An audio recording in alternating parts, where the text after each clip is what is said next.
First, I want to clarify that the accident aircraft departed from runway 10 at Statesville Regional Airport and attempted to land on runway 28 after approximately being airborne for 10 minutes. We do not know the circumstances which led the aircraft, which was a Part 91 general aviation flight, to attempt to return to the airport, but that is the focus of our investigation.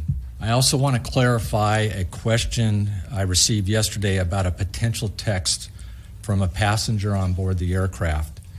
This morning, I can confirm that the NTSB is aware of one brief text from a passenger on board the aircraft to a family member that read, and I quote, "emergency landing." Again, that's emergency landing. We are not aware of any other communications from passengers on board the aircraft to those on the ground.